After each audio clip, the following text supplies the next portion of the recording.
Bienvenidos a Cruce de Palabras por Telesur. Soy Luis Hernández Navarro y hoy nos acompaña en el estudio Aurelio Fernández.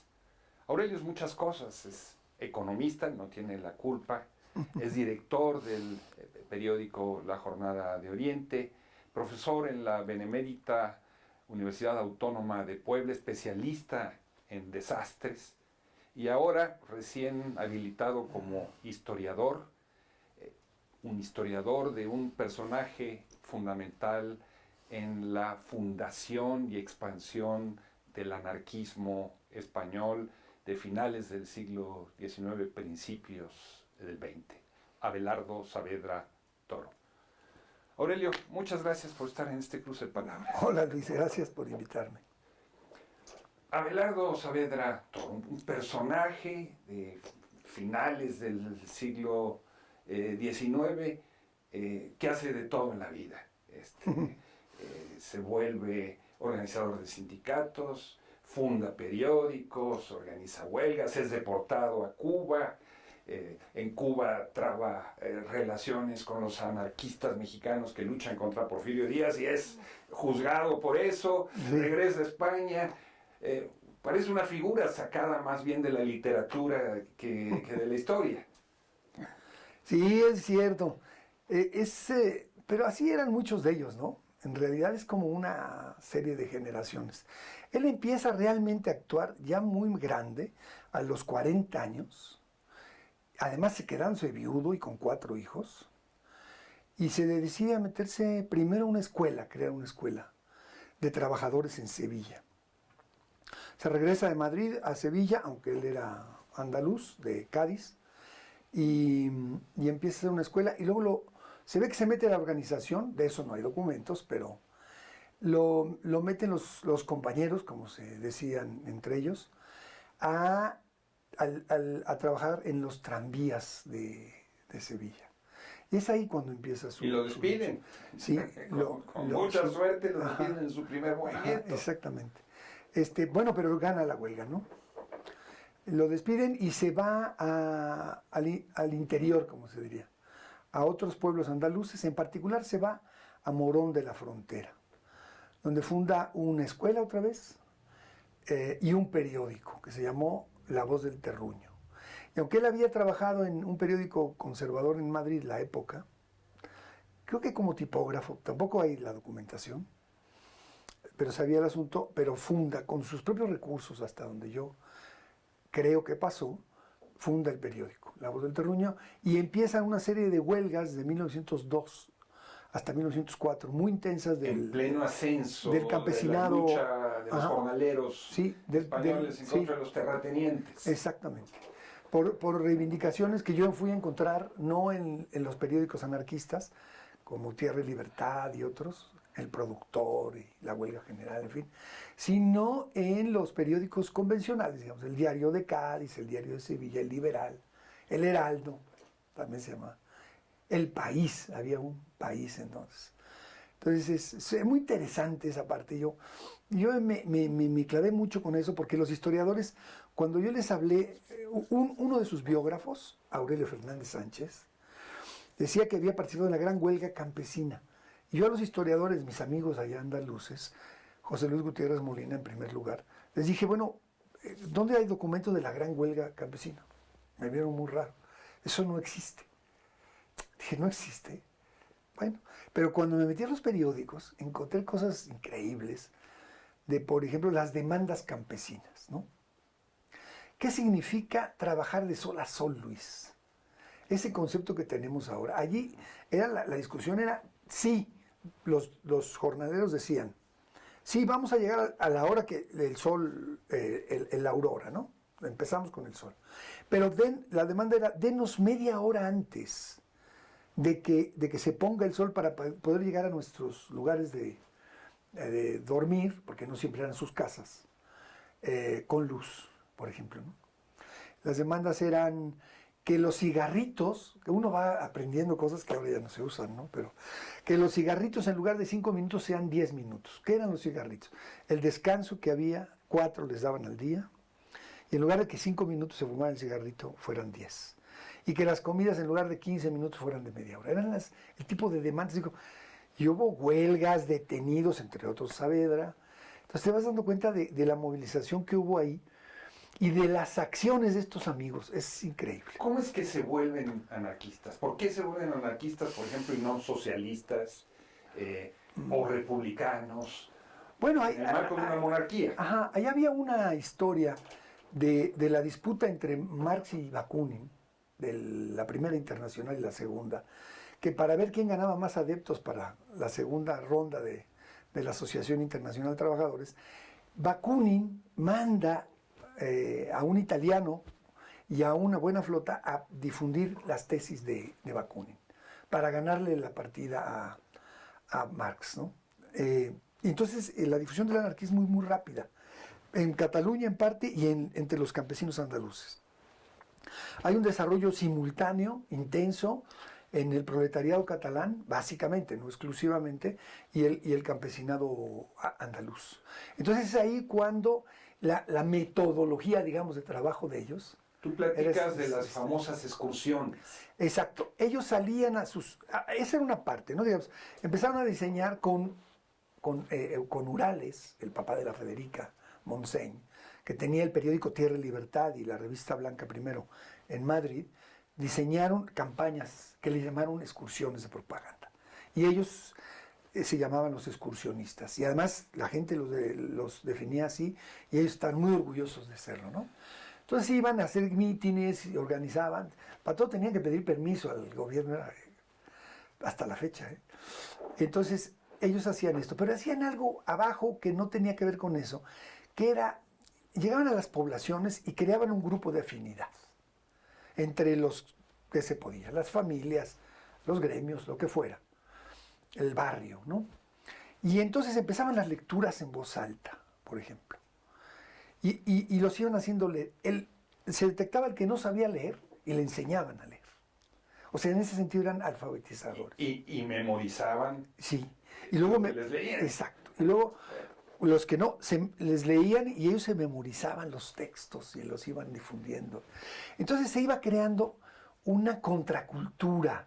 Y eso era muy importante, porque creaban sus propias escuelas contra las escuelas municipales o eclesiásticas. De donde nace la escuela racionalista. De ahí sale todo Ferrer Guardia, a sistematizar esta parte, ¿no? Entonces, por ejemplo, pero hacían eso hacia los centros de estudios sociológicos que les llamaban, y luego creaban las escuelas de los chicos, los enseñaban, y bueno, luego se metían a las huelgas, ¿no? ¿Con profesionales o sin profesionales? O sea, no. ¿les pagaban por ser No, nada de eso. Eso era una cosa, había una mística, ¿no? Yo en algún punto digo que era un poco una religión. Pero era una religión científica. Sí, claro. No solo era ni Dios ni amo, sino que creían en la ciencia. Las escuelas eran, vamos a darles a Darwin, a Odón de Buen, a Eliseo Reclus para estas cuestiones, y Ferrer Guardia ya tenía muchos textos, etc. Entonces, era una escuela, y además, ¿sabes qué? Ya no le voy a llamar a mis hijos como se llaman los... el calendario cristiano, ¿no? Católico. ¿No? Les vas a llamar Oceanía. Le vas a llamar Oceanía, que por ahí podrían poner Germinal, Floreal, Libertad, y este tipo de nombres que les fueron poniendo. Algunos en la guerra civil llegaron a ser UHP, ¿no? Unión de Hermanos Proletarios. Sí, o PUA. Primera Unidad de Asalto. Bueno, pero eso era una confrontación con la iglesia, y acuérdate que el poder civil era un poder también totalmente dominado por la concepción eclesiástica. Yo me eché varios juicios para buscar dónde estaba detenido, y uno divino que me eché, del señor Ibarra, el del aceite Ibarra, ¿te acuerdas? Aceites Ibarra, de Sevilla, contra un periodista, justamente porque lo había acusado de violar a las chavas, de abusar de las jóvenes, y de ser un pulpo. Y entonces el juez dice, sí, le vamos a dar 8 años de deportación, que eso daban, porque dijo que abusaba de las chavas, no lo probó, y eso es un pecado. Y como es un pecado, usted no puede acusar de ser un pecado. O sea, revolvían todo, ¿me entiendes? Una cosa ahí, y entonces ellos se salían de eso, ostentaban, presumían de su independencia en todos los sentidos, y eso es lo que les hizo ser tan fuertes, desde luego. O sea, las ideas de la Revolución Francesa de fraternidad, Ajá. de igualdad, Colaron ahí a todo. entraron Cuajaron. a fondo allí. Sí, sí, sí. Pero además toda la discusión es una discusión que yo quisiera que ahora se volviera a dar. Creo que hay condiciones, de alguna manera, para decir, bueno, ¿qué sociedad es la que queremos, ¿no? En realidad, ¿en qué sociedad estamos pensando? Porque estamos corrigiendo cosas en particular, que yo no lo veo mal, o oponiéndonos a cosas. Pero aquellos hombres estaban diciendo, no, nos vamos a organizar así, ¿eh? Vamos a dar lo que podemos dar y a recibir lo que necesitemos, por ejemplo. No va a haber gobierno, no va a haber Estado, a la goma. La iglesia se desaparece. O sea, ya tenían su diseño de cómo vivir. Y eso los hacía. El otro día me habló mi querido maestro Enrique Semo, que leyó el libro, me felicitó, pero me hizo una pregunta. Dice, ¿dónde están estos hombres como él? Le digo, deja tú los hombres, esos hombres pueden estar. Lo que no hay es hoy día la fuerza y digamos, divulgación y confianza en las ideas que había entonces. Eso me parece. Feministas. Feministas lo eran. O sea, la participación de las mujeres que tú describes en el libro es impresionante, es abrumadora, ¿no? El caso a él se va a Cuba en realidad huyendo, porque tenía 42 procesos en su contra. Se va huyendo después de 8 o 10 meses de cárcel en La Modelo de Madrid, donde escribió cosas muy interesantes. ¿Te parece, perdón, si hacemos una pequeña pausa aquí, lo dejamos en la cárcel? Al autoritarismo. Al autoritarismo. No se vayan, continuamos en muy breves instantes hablando sobre la anarquía. Regresamos. Estamos ya de vuelta en este cruce de palabras, conversando con Aurelio Fernández, director de la Jornada de Oriente, economista, profesor universitario, sobre su último libro, un libro a propósito de Abelardo Saavedra Toro, pues uno de los fundadores del anarquismo español de finales del siglo XIX. Te interrumpí cuando estás comenzando a hablar de las cárceles y de las detenciones y tenías detrás esta idea de las ideas, de la fuerza de las ideas. Pero hablabas de la participación de la mujer y yo te pongo un caso muy emblemático. A él lo detienen en Cuba en 1911. Ahorita nos cuentas por qué va a Cuba. No fue lo detienen en 1911 durante las huelgas de ferrocarrileras de Sagua la Grande, donde él iba como orador, porque los historiadores, aún historiadores del periodo ya cubano marxista, digamos, lo catalogan como el mejor orador obrero de Cuba en ese periodo. Lo detienen y lo deportan. Lo acusan de extranjero pernicioso, que eran las acusaciones. Y lo echan, lo regresan a España. Pero él ya había organizado, viviendo en Cruces. Cruces es una pequeña población en el centro de Cuba, que antes pertenecía a Santa Clara y ahora Cienfuegos. Llegó a haber 8 centrales azucareros ahí, ahora no hay ninguno. Donde él organizó, a partir de la fuerza proletaria que había, que se hiciera un congreso que en realidad era fue el segundo intento por crear la Central Nacional de Trabajadores de Cuba, la CTC. O sea, no estamos hablando de cualquier cosita. Y hubo una concurrencia muy interesante. Pero lo detienen y lo deportan. Y sin embargo se hace el congreso. Y ese congreso lo organizan 2 mujeres. Emilia Rodríguez, tenía un compañero anarquista ella también, y Enriqueta Saavedra Borrego, su hija. Vamos a decir claramente, tu bisabuela. Y mi abuela. Ellas 2 dicen, se hace el congreso, y se hace el congreso. Fíjate, 2 mujeres al frente del asunto y lo logran. ¿Pero cómo es que llega a Cuba? Bueno, él está dirigiendo el periódico Tierra y Libertad, que por cierto, yo digo en el libro que es un eslogan de los, desde luego ruso, desde luego de los campesinos, y yo decía anarquistas, y el otro día me decía Armando Bartra en la presentación que hicimos, no, te corrijo, no son anarquistas, eran populistas. Pero me dio el libro de Lorena Paz Paredes para revisar. Exactamente. La voluntad. Entonces me lo estoy revisando y digo, pues serían muy populistas, pero entre los que decían esto hay uno que se llama Miguel Bakunin.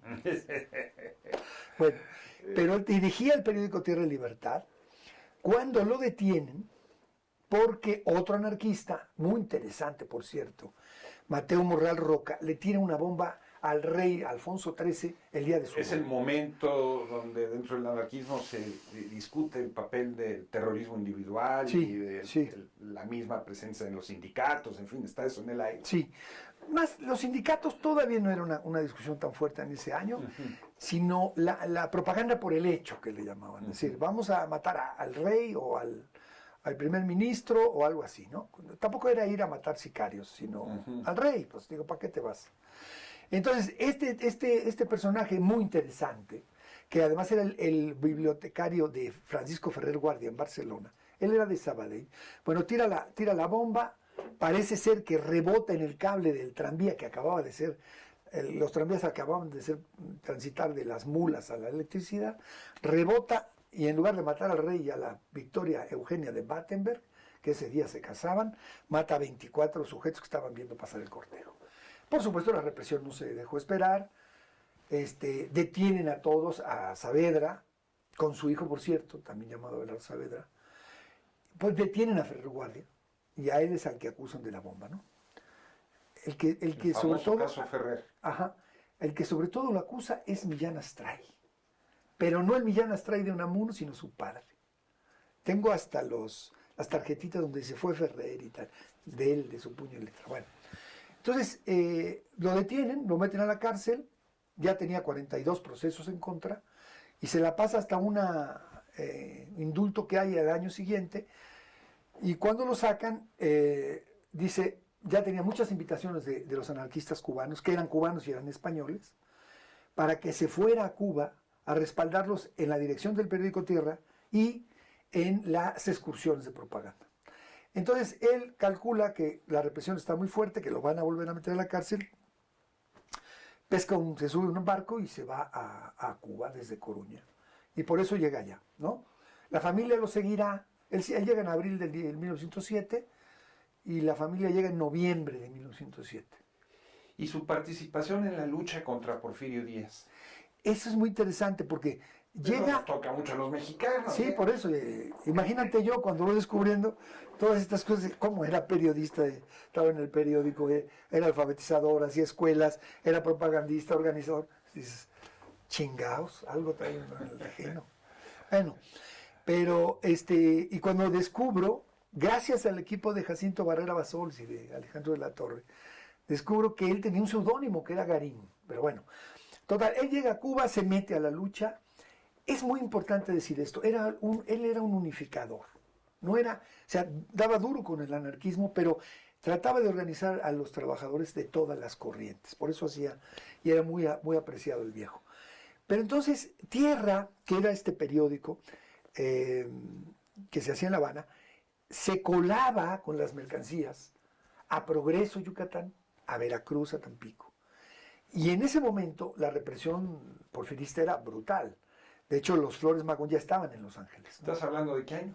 1906, desde 1904, los anarquistas y los opositores mexicanos quieren que Tierra publique cosas porque saben que se cuela en México, en las mercancías, que hay una buena red de suscripciones y distribución. Primero los anarquistas no los quieren aceptar porque se llaman Junta Organizadora del Partido Liberal Mexicano. Ah, si son partidos, nada. Y si son liberales. Hay unas reuniones con unos personajes ahí españoles y se desplaza un grupo, no sé si Librado Rivera, Sarabia, me parece, se desplazan hasta Tampa desde Los Ángeles para hacer una negociación con los anarquistas cubanos, para explicarles que en México cualquier razonada se volvía partido, que no tenía que ser electoral, ¿no? Y los convencen. Y entonces dicen, vamos a seguir, ahora sí a sistematizar, porque metían denuncias, pero le convencen a Saavedra de que escriba una columna contra Porfirio Díaz con las denuncias de los magonistas. Esa columna se llamó La Inquisición en México, 9 de noviembre de 1907. A los pocos días, en uno de los 2 viajes a la semana que había de La Habana a Progreso, llega a Mérida, la empiezan a distribuir la publicación dos anarquistas catalanes, que son los distribuidores. Uno era Francisco Rosplanas, que además era el repartidor de, creo que cerveza Yucatán o algo así, pues los repartidores iban a eso. Y el otro era Antonio Duc Costa. Bueno, los detienen a los dos. A Rosplanas rápidamente lo acusan de todo y lo deportan poco rápido. Y a Antonio Duc o Duch lo retienen. Al primero lo acusan de tener documentación y libros anarquistas y socialistas. Y a Duc lo acusan de falsificador de azafrán. Chécate eso. Es increíble. Yo no sé por qué lo acusaron de falsificador de azafrán. Pero yo dije, Duch o Duc tienes el mismo apellido de un yucateco que es el corresponsal de la jornada en Moscú. Y le escribía a Juan Pablo Duch o Duc. Duc se dice en catalán, ¿no? Oye, mano, ¿tú qué tienes que ver con este cuate? Rápido me contestó, me dio la biografía de los hombres ilustres de Yucatán, donde está, que es la copia de lo que saca John Kenneth Turner sobre la represión a ellos en México Bárbaro. Bueno, ahí está. Yo ya tenía el expediente porque me había metido al archivo histórico de la Secretaría de Relaciones Exteriores, que es buenísimo. Y le pregunto, dice, sí, era mi tío abuelo de nuestro corresponsal. Él tenía con mi abuelo y él una tienda de ultramarinos donde vendían azafrán. Claro, entonces dije, sí, seguro que los falsificaban. Y a Garín. Y entonces lo detienen a ellos. Y el gobernador de Yucatán, de nombre Enrique Muñoz Arístegui, manda una carta pidiendo que deporten a estos dos con el artículo 33, famosísimo para nosotros, y que actúe contra un tal Garín que está en y contra el periódico. Entonces, te estoy hablando de noviembre de 1907. Porfirio Díaz le contesta, está la carta original, y le dice, y actúa enseguida. Creo que el ministro de Relaciones Exteriores era Ignacio Mariscal, que como dice mi compadre Chale, que siempre que dicen que se parece a ti, antes la gente tenía nombre de calle. Bueno, total, que piden a que actúe a Charles Magún, que está el interventor gringo en Cuba, y el 7 de enero están buscando a Garín en la redacción de Tierra, de La Habana, Dragones 39, Barrio Chino. Y entonces lo detienen y dice, usted estaba buscando a Garín, pues soy Garín. Ah, pues cárcel. ¿Sabes? Vienen a hacer cosas. Es un juicio que dura mucho, aunque no todo el tiempo está en la cárcel, porque tiene bajo fianza. Lo defiende un abogado muy notable, Orestes Ferrara, que estuvo en el ejército de Martí, un italiano que se quedó en Cuba. Bueno, tiene una historia por separado este cuate. Y por eso, y entonces te vas dando cuenta que también luchó contra Porfirio Díaz. Estás hablando entonces de una camada de revolucionarios sin fronteras. Internacionalistas. Que lo mismo pueden combatir al capitalismo, ¿no? O a los opresores en España, en Cuba, en México, sin diferencias. Hay muy buenos textos En Tierra y Libertad sobre la revolución de 1905 en Rusia, por ejemplo. Y se ponían ahí. Y bueno, luego todo el desmadre de Magno y Trotsky, todo el relajo, ¿no? Y un anarquismo que nace del mundo del trabajo. Sí. Y que pone en el centro la construcción de estos grupos de afinidad y las relaciones de solidaridad y ayuda mutua. Imagínate, y que renuncia a la profesionalización de la política. Claro, eso es fundamental. Yo creo que eso es fundamental, porque es cierto, otras opciones ideológicas hacen lo mismo, pero lo hacía y era una entrega verdaderamente total, ¿eh?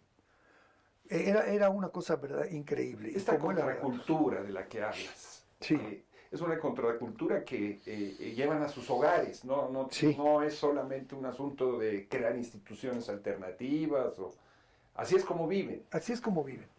Hombre, no te digo que desaparece el machismo de un día para otro, ¿no?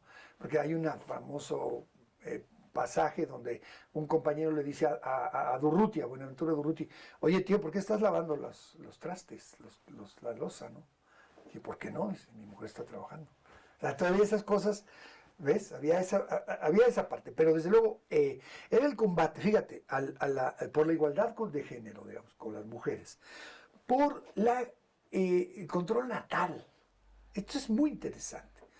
Los tipos promovían, yo encontré ahí en el periódico Solidaridad Obrera un anuncio que decía, si tu esposa no ha tenido el ciclo, bueno, si usted, compañera, porque no era el marido que se dirigían, ha perdido el ciclo menstrual, tome píldoras Fortran, que ese se lo va a regresar. O sea, estaban promoviendo abortivos, pero importaban de Francia diafragmas, importaban conos preservativos, que supongo que eran tripas de borrego. Pero al mismo tiempo eran partidarios del amor libre, de la unión libre. Y eso era una cosa, y sabes, uno de los argumentos para hacer eso, decían, había 3 o 4. Uno, no produzcamos más explotados, no traigamos al mundo más explotados. Una visión de Malthus muy particular. De hecho, se autodefinen hasta la fecha neomalthusianos.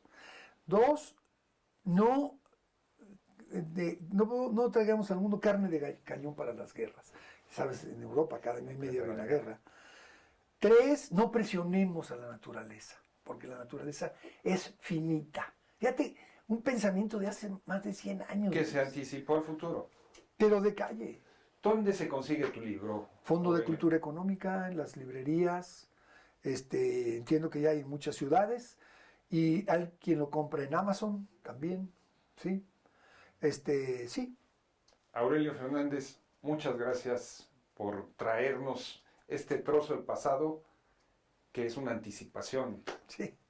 O que quisiéramos que fuera una anticipación. Y es una del invitación. futuro. Yo creo que sobre todo debemos pensar no porque yo lo haya hecho por eso, pero hay que pensar que volvamos a inventar el futuro, Luis. Nos hace falta. Muchas gracias, Aurelio. Amigos, amigas, muchas gracias por su amable compañía el día de hoy. Ya saben, los esperamos la semana que viene aquí en Cruce de Palabras por Telesur.